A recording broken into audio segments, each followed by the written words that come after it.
We need now more than ever an effort to make sure that we're getting more for our money in health care, and that's really the only long-term solution to sustainable and affordable coverage for everyone.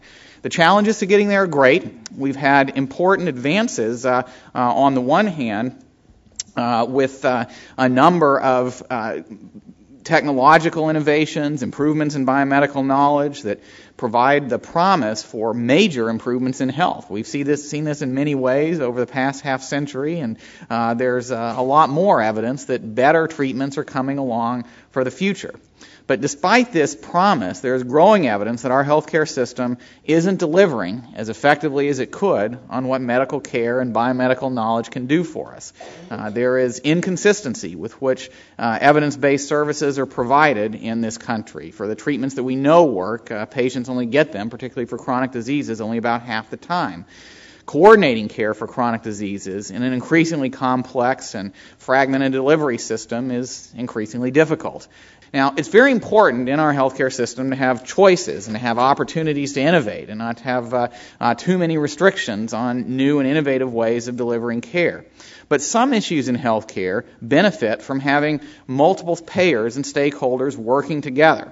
Even the largest payers alone account for only a small part of our nation's healthcare costs and only a small part of the delivery systems in any particular area of the country.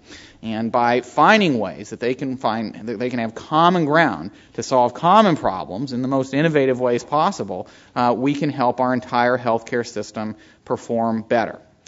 There are a number of single payer or single or individual approaches by individual payers around the country, like Medicaid programs in many states that have tried to find ways to improve the delivery of care for their beneficiaries. But there now are a growing number of examples of Medicaid programs working with other healthcare stakeholders to take steps to improve quality of care while reducing costs. And these are critically important and need to continue. I mean, our healthcare system traditionally has done a good job of measuring volume and intensity of services, and that's the way many payments have been set up. And, the basic rule of economics is you get what you pay for. But by measuring what we really want, which is getting better results for patients, better quality of care, better outcomes of care, better satisfaction of care, more efficiency, lower costs, and service delivery, well, it creates an opportunity to change the way that we pay and increase our support for these efforts to improve care.